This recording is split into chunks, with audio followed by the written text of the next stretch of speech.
The ghost of fire lived in Owen Halloway's lungs. It was a phantom heat that bloomed in his chest whenever the wood stove struggled to catch. A remembered scent of pine resin and panic that clung to him like smoke. 10 years had passed since the Tamarack incident. 10 years since he'd made the choice a leader should never have to make. His life or the lives of his wildfire jumper crew. He jumped from the Inferno's path, the roar of a firestorm at his back, and the screams of his friends in his ears. He had survived. They had not. Now he lived in a self-imposed exile, a cabin tucked into the foothills of the Cascades, surrounded by a world he no longer trusted. The only thing he feared more than fire was the silence from his daughter, Luna. It was a silence that had stretched for 2 years. Ever since she'd chosen a career that took her into the very wilderness he'd taught her to respect, and that he had come to dread. And then, the silence broke. His satellite phone, a relic of his old life, shrieked to life on the scarred kitchen table. The connection was a blizzard of static. Luna's voice, a desperate whisper torn to shreds by distance and interference. "Wrong, Dad. It's alive. The blight. It sings." A wet, guttural clicking sound drowned her out. "Owen, it knows. It's a network. A mind." There was a pause, a sharp intake of breath. "Oh God, it's beautiful, and it's a scream. Not of fear, but of pure, unadulterated agony." Then, silence. Absolute. The official call from the Whispering Giants National Forest Ranger Station came an hour later. Luna Halloway, PhD candidate in botany.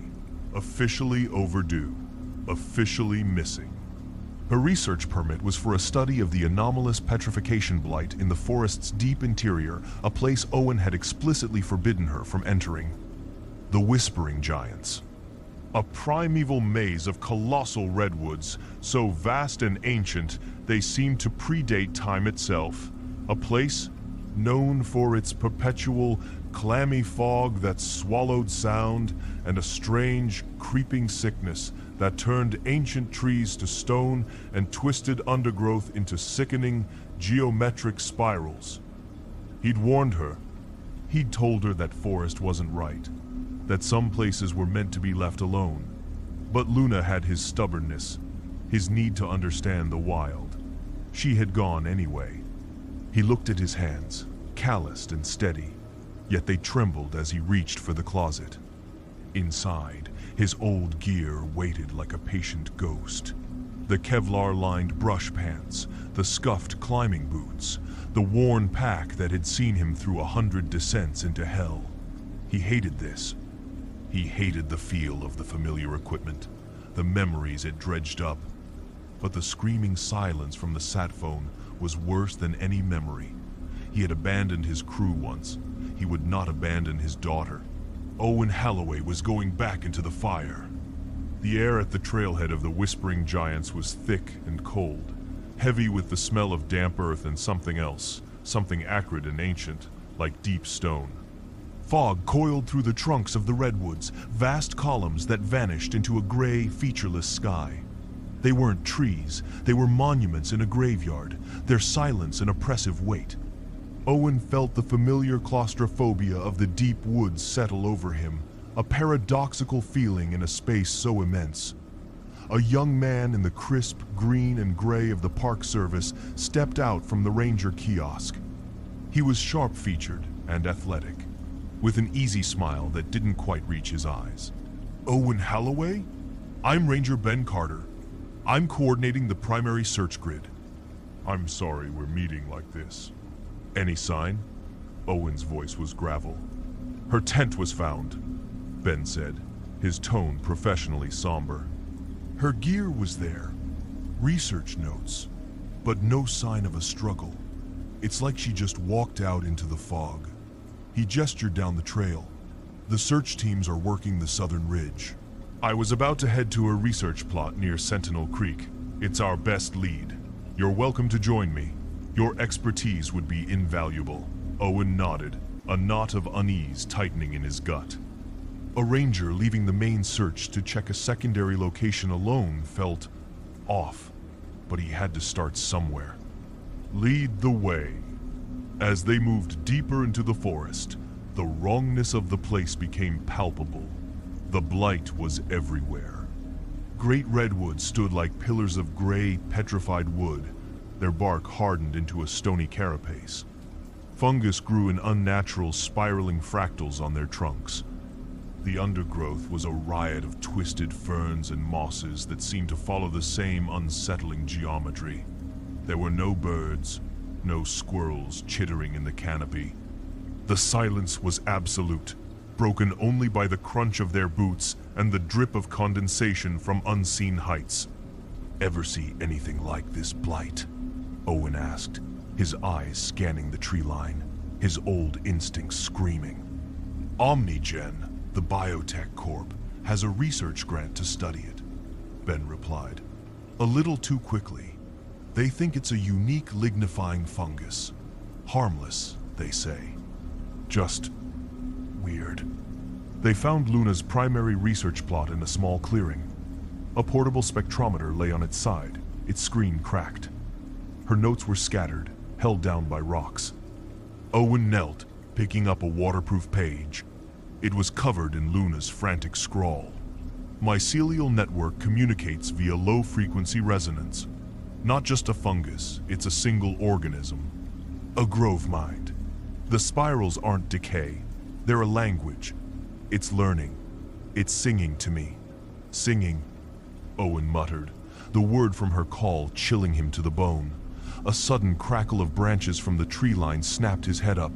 Ben unholstered his sidearm, a smooth, practiced motion. Owen held up a hand, his eyes fixed on a shape shambling out of the fog. It had once been a black bear. Now, it was a nightmare. Its fur was matted with fungal growth, and plates of gray, bark-like material armored its body. Its eyes were milky white, blind, and vacant. A low clicking, the same sound from the phone call, emanated from its throat as it shambled toward them, its movements jerky and unnatural. "A husk." "Don't shoot," Owen hissed. "The sound will draw more." The bear thing broke into a loping charge, its unnaturally petrified claws gouging trenches in the soft earth. Ben fired anyway, the shot echoing like a thunderclap in the silent woods. The bullet sparked off the creature's stony shoulder plate. It didn't even flinch. Owen moved. Years of training took over. He wasn't a scared man in a forest. He was a tool for survival.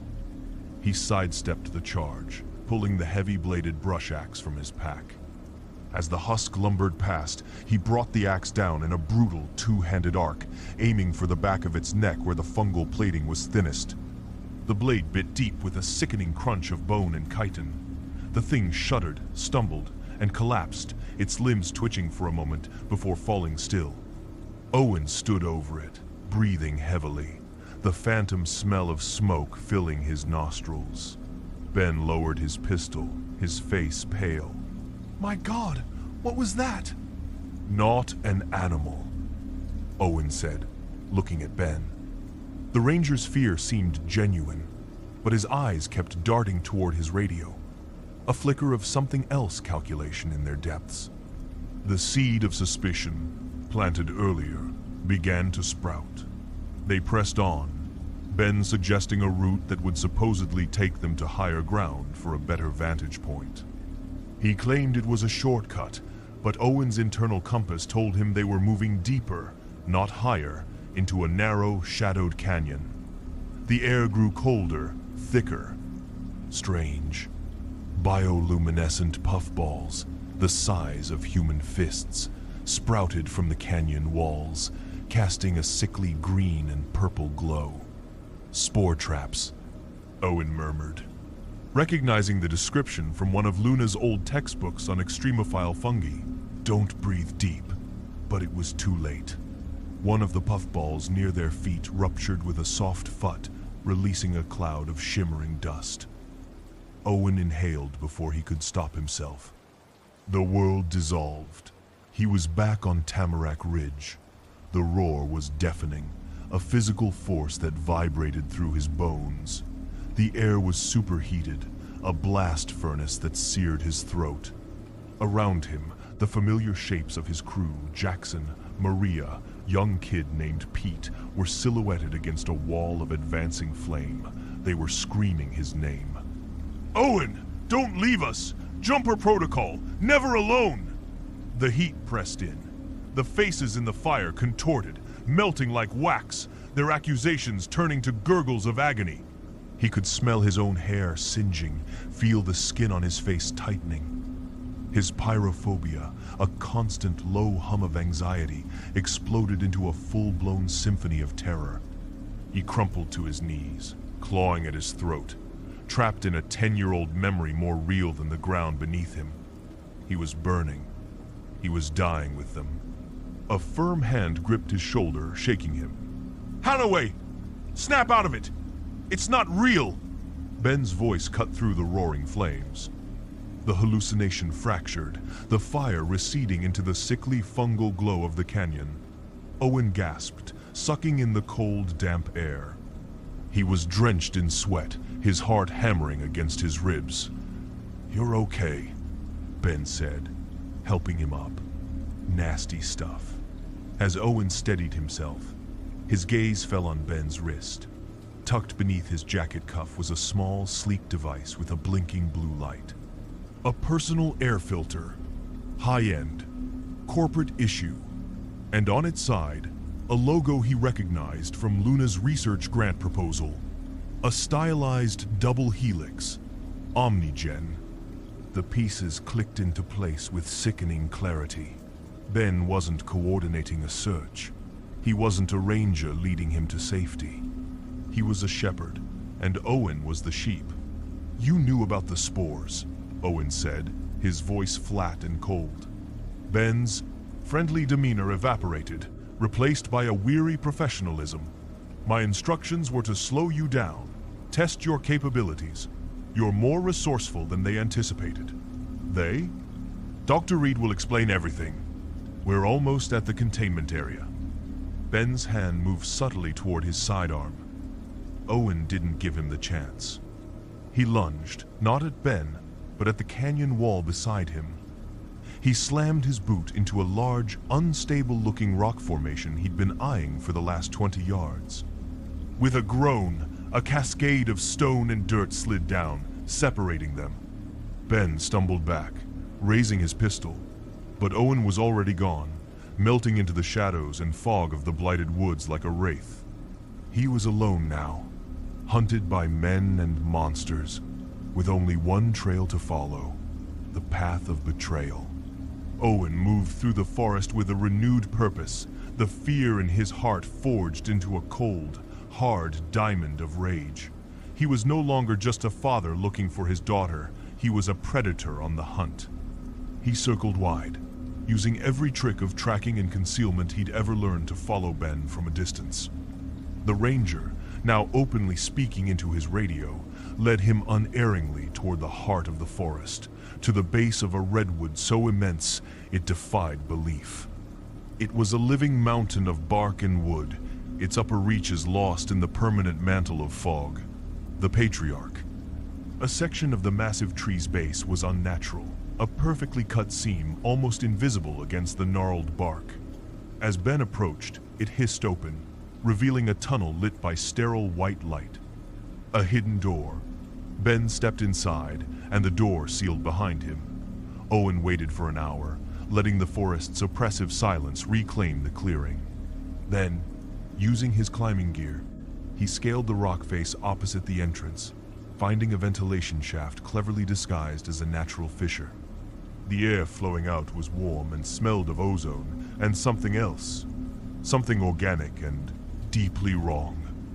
He rappelled down into the darkness. He emerged into a scene of jarring contrast.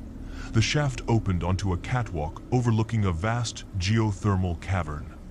The natural, steaming grotto was filled with a state-of-the-art laboratory. Glass walls, stainless steel tables, and humming computer servers were crammed between stalagmites and underground streams. This was Omnigen's secret, and in the center of the cavern, he saw it. The heartwood. It was a pulsating, cancerous mass of petrified wood, fungal threads, and biological matter, easily 30 feet across. Thick, mycelial cables snaked from it, plunging into the rock and water, spreading like a planetary nervous system. Embedded within its translucent, amber-like surface were shapes that were horribly, vaguely recognizable. The contorted forms of deer, bears, and at least 3 humans, their bodies absorbed and repurposed. The Grove Mind. The entire forest was just the sensory organ for this subterranean horror. On a raised platform before the Heartwood stood Dr. Evelyn Reed. She was elegant and severe, her white lab coat a stark slash against the cavern's gloom.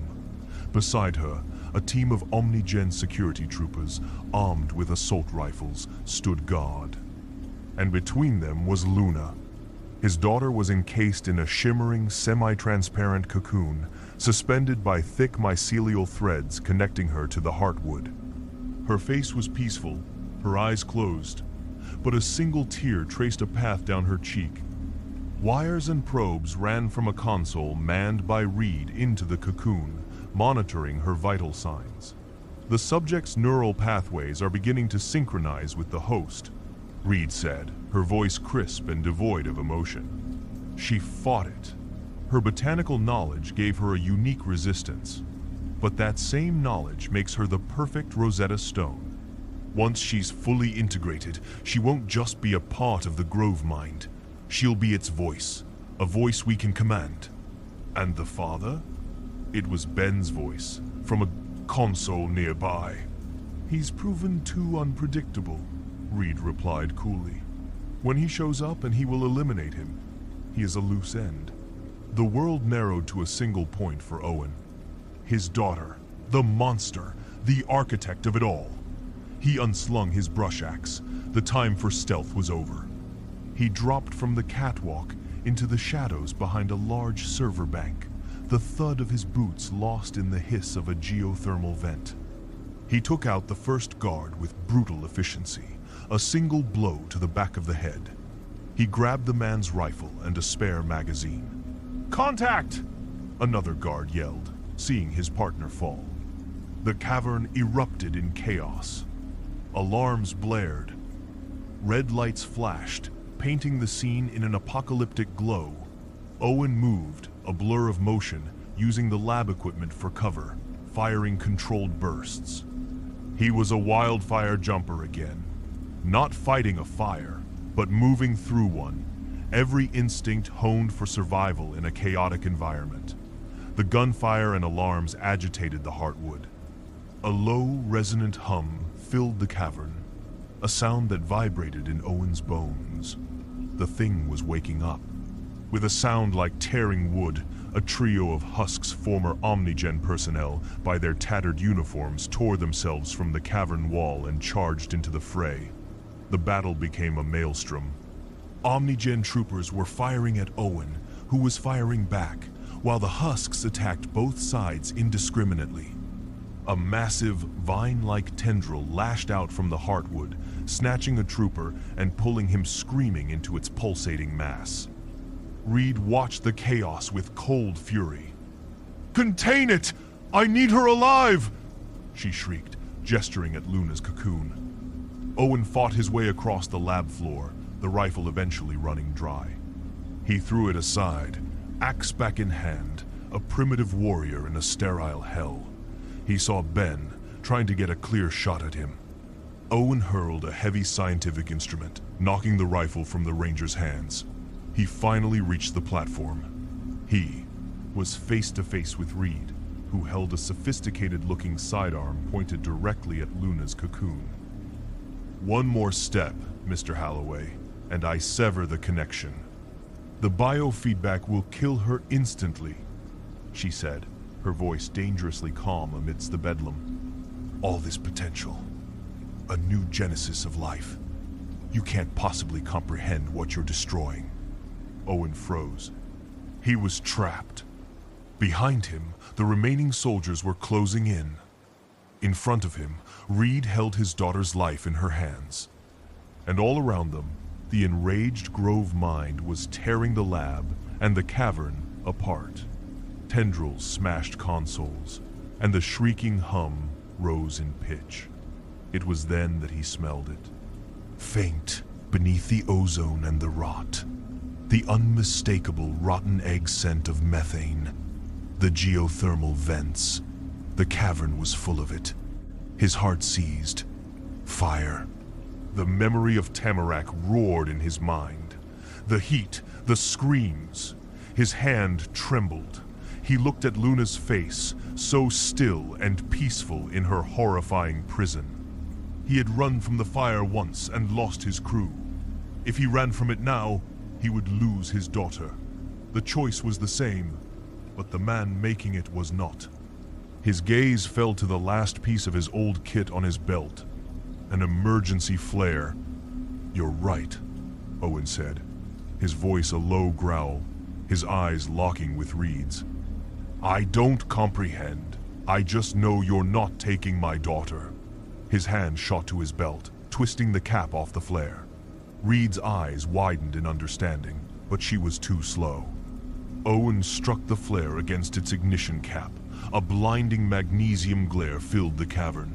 For a split second, Owen saw the faces of Jackson, Maria, and Pete in the light, not accusing, but nodding. He had to use the fire. He had to walk into it and make it his own. He threw the flare. It arced through the air like a tiny, vengeful sun, landing near the largest geothermal vent. The world held its breath for a microsecond. Then the methane ignited. It wasn't a simple explosion. It was a thermobaric detonation. A wave of pressure and incandescent heat blasted outward. The heartwood gave a final psychic shriek that tore at Owen's mind as it was instantly incinerated. Reed was caught by a flailing, burning tendril and consumed, her scream swallowed by the roar. The Omnigen lab, the soldiers, the husks, all of it was vaporized. Just before the blast wave hit, Owen had thrown his fire-resistant jumper's blanket over Luna's cocoon and curled his own body around it, turning his back to the inferno. The heat was immense, a physical blow that scorched his clothes and skin. The sound was the end of the world. But he held on, anchoring himself to the platform, shielding his daughter with the last of his strength. The cavern groaned, the rock fracturing under the intense heat and pressure. The ceiling began to collapse. Running on pure adrenaline, Owen sliced Luna's cocoon free with his axe, slung her over his shoulder, and ran. He scrambled through the collapsing entrance tunnel, chunks of rock falling around him, the roar of the dying cave at his heels. He burst out into the night, collapsing onto the damp earth, gasping for air that didn't taste of fire and death. The fire from the cavern, fed by the dry, blighted wood, had already begun to spread. Flames were licking up the base of the Patriarch, a rising tide of orange and red against the dark. It was not the raging, chaotic firestorm of his nightmares. This was different. It was a cleansing fire, a wild and natural force burning away a sickness. The forest, in its own brutal way, was healing itself. Luna stirred in his arms, the cocoon dissolving into harmless fibers. Her eyes fluttered open, confused, but they found his. "Dad?" she whispered, her voice hoarse. Owen pulled her close, the fear and the guilt of a decade finally washing away in the heat. "I'm here," he said, his voice breaking. "I'm here." He held his daughter, battered but alive, and watched the flames consume the blighted wood of the four. Whispering giants. The ghost in his lungs was quiet at last, its phantom heat replaced by the real, living warmth of the child he had walked through hell to save. The fire was no longer his enemy. It was his redemption.